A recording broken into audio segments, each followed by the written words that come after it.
नमस्कार, चलिए बनाते हैं कच्चे आम की यूनिक स्टाइल रेसिपी। बनाने में 5 मिनट का समय और स्वाद में इतनी लाजवाब कि बार बार बनाने का मन करे। तो यहाँ हम कच्चा आम, पुदीना और 2 हरी मिर्च ले रहे हैं।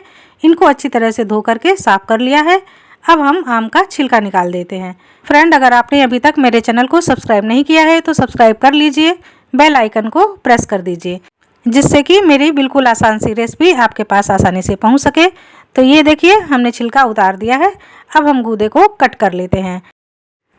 तो यहाँ पर हमने मीडियम खट्टे आम का यूज़ किया है। आप चाहें तो ज़्यादा खट्टा आम भी यूज़ कर सकते हैं, लेकिन हल्का खट्टा आम बहुत बढ़िया स्वाद देता है। यहाँ पर हमने एक मीडियम साइज के आम के 2 बड़े बड़े टुकड़े निकाल लिए हैं और इन टुकड़ों को हम बारीक बारीक कट कर लेते हैं। और अब हम लेते हैं मिक्सर का जार। इसमें हम कटे हुए आम, 2 हरी मिर्च जो हमने साफ करके रखी हुई थी उनको ले लिया और आधी कटोरी पुदीने की पत्तियाँ इनको डाल देते हैं। आधा इंच अदरक का टुकड़ा डाल देते हैं। थोड़ा सा पानी डालते हैं जितना पीसने में ज़रूरी लगे। और अब आम पुदीने की बढ़िया सी चटनी बनाकर तैयार करते हैं।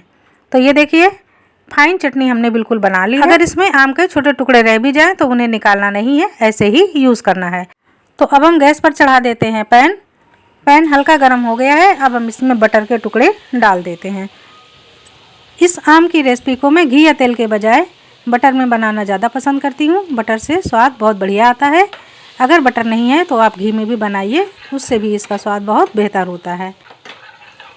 बटर पिघल गया है तो अब हम सबसे पहले बटर में काजू को फ्राई कर लेते हैं। तो ये 8 से 10 काजू हैं। इनको हमने बीच से 2 भाग में कर लिया है। अब हम धीमे धीमे आंच पर काजू को फ्राई करते हैं और इनको निकाल करके रख लेते हैं। बटर में झाग आता है तो चिंता ना करें, ये बटर का ही झाग है। और अब इसी बटर में हम तलेंगे प्याज। यहाँ पर हमने प्याज के बड़े बड़े टुकड़े कर लिए हैं। इनको भी सैलो फ्राई कर लेते हैं। प्याज को हम बहुत ज़्यादा ब्राउन नहीं कर रहे हैं। जब ये ट्रांसपेरेंट हो जाएंगे उस समय हम प्याज को निकाल लेंगे। तो ये देखिए, प्याज ट्रांसपेरेंट हो गए हैं। अब इनको यहीं पर हम निकाल लेते हैं।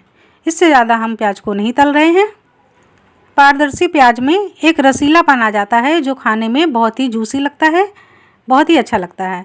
तो हम प्याज को भी निकाल लेते हैं।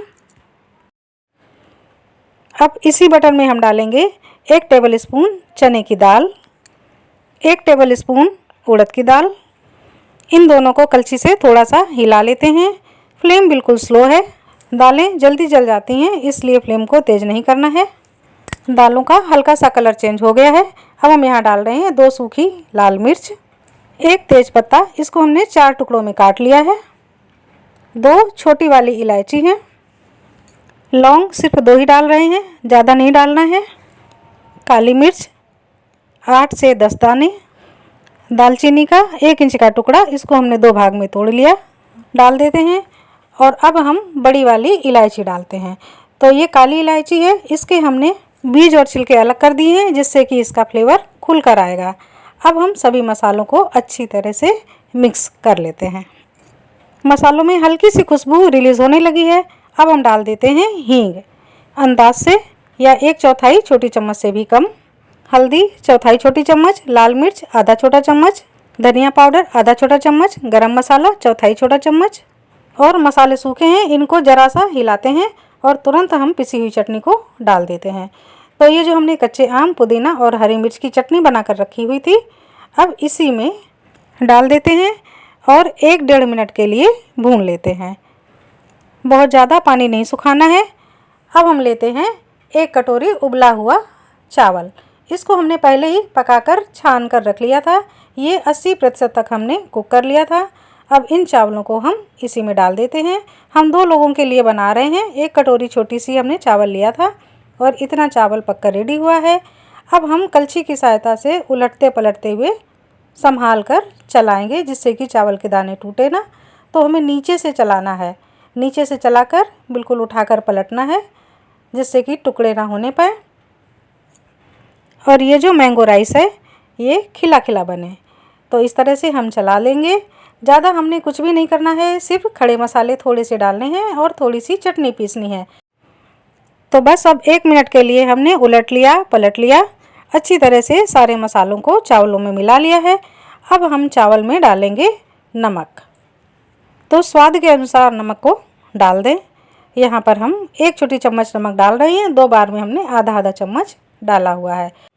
नमक को हम चारों तरफ फैलाकर डाल देते हैं और ये देखिए फिर से हम नीचे से उलटकर पलटकर चावलों को मिक्स कर लेते हैं।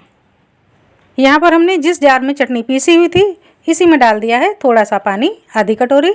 इसको भी चावलों में फैलाकर डाल देते हैं और अब हम ढक्कन से कवर करके 3 मिनट के लिए स्लो फ्लेम पर पकने देते हैं। ढक्कन खोलकर चेक कर लेते हैं। 3 मिनट हो चुके हैं और जो हमने पानी डाला था वो चावलों में समा गया है। तो ये देखिए चावल पूरी तरह से तैयार हो गए हैं। तो अब हम इनमें डालेंगे काजू और प्याज। तो जिन काजू और प्याज को हमने तल कर रखा हुआ था अब हम इसी चावल में मिला देते हैं। आप चाहें तो और भी ड्राई फ्रूट डाल सकते हैं या काजू की जगह पर मूंगफली के दानों को भी डाला जा सकता है। तो अब हम थोड़ा सा पलट लेते हैं। अब हमारा आम का पुलाव सर्व करने के लिए तैयार हो गया है। बहुत ही बढ़िया खुशबू आ रही है और इसका टेस्ट तो गजब का है। तो अब मैं फ्लेम को करती हूँ बंद और इसको सर्व करती हूँ। तो अब कभी आप अपने फ्रेंड्स को बुलाएं तो ये मैंगो पुलाव ज़रूर बनाइए। बहुत सिंपल बनता है और बहुत ही टेस्टी रेसिपी होती है। एक बार अगर आप उन्हें बनाकर खिला देंगे तो वो बार बार आपसे बनाने के लिए कहेंगे और आप अपनी मन से भी इस चावल को बार बार बनाएंगे। हरे पुदीने की पत्तियों से हम गार्निश कर देते हैं और ये नारियल की चटनी इसके साथ हम सर्व कर रहे हैं। आप इसको ऐसे भी खा सकते हैं, तरी वाली सब्जी के साथ भी खा सकते हैं। फ्रेंड, मेरी ये सिंपल सी आम पुलाव की रेसिपी आपको कैसी लगी? अगर पसंद आई हो तो मुझे कमेंट बॉक्स में लिखकर ज़रूर बताइए। मिलती हूँ नेक्स्ट वीडियो में, तब तक के लिए नमस्कार।